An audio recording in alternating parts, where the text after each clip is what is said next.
છેલ્લા 40 દિવસમાં રાહુલ ગાંધી લગભગ ત્રીજી વખત ગુજરાતની મુલાકાતે આવ્યા છે।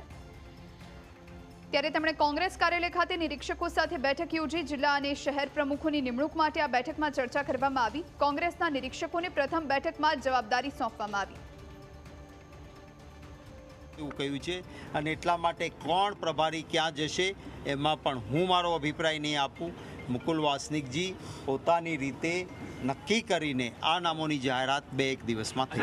એક જિલ્લામાંથી કેટલા નામો આપી શકશે? એક જિલ્લામાંથી કેટલા નામો? એક કમિટી ઉપર આધારિત છે। એમને લાગે કે સક્ષમ 5 વ્યક્તિઓ છે, અહીં સક્ષમ 3 લાગે છે, અહીં 2 જ વ્યક્તિ સક્ષમ લાગે છે, તો એની પેનલ મોકલશે અને ત્યારબાદ એક વ્યક્તિ પ્રદેશ પ્રમુખ બને। જેમ પ્રદેશમાં હોય તો હું પ્રદેશ પ્રમુખ બનાવ્યો હોય તો બીજા નેતાઓનો જગદીશભાઈ ઠાકોર CWCમાં મેમ્બર છે, તો એ જ રીતે દરેક જિલ્લામાંથી નામો આવ્યા બાદ કોઈ જિલ્લાના પ્રમુખ બનશે તો કોઈનો પ્રદેશમાં ઉપયોગ થશે તો કોઈનો જિલ્લાના હોદ્દેદારમાં ઉપયોગ થશે।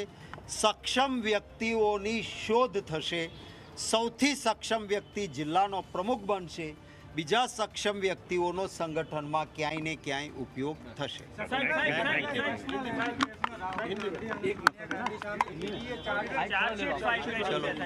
હિન્દીમાં જેને લેવાનું એ ગુમ રાખજો, બધાને તકલીફ લેવાની છે।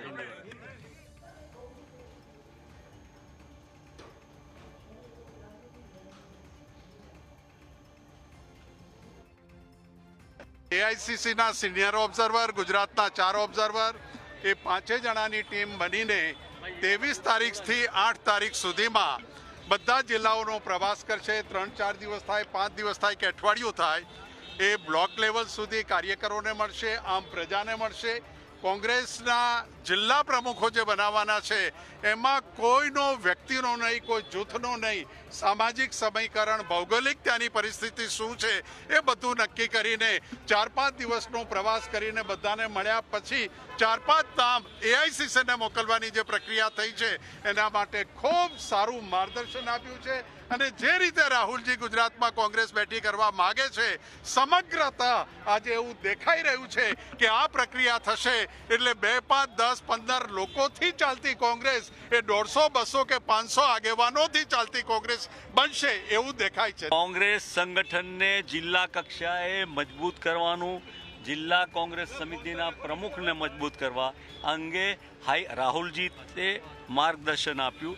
કોંગ્રેસે દિશા નક્કી કરી। ત્યાંના તમામ જિમ્મેદાર આગેવાનોને ત્યાં જઈને મળવાનું છે। પૂર્વ MLA હોય, પૂર્વ સંસદ સભ્ય હોય, પૂર્વ તાલુકા જિલ્લા પરિષદ, એટલે તમામને મળી એની સાથે ચર્ચા વિચારણા કરી જે સર્વસંમતિથી નામો આવતા હોય એવા નામો લોકોને લેવા જોઈએ। નામનો ઉપસી આવતા છે એ નામો લઈ અને એમાંથી છણાવટ કરીને 6 નામ ઓછામાં ઓછા ત્યાં આપવાના છે પાર્ટીમાં।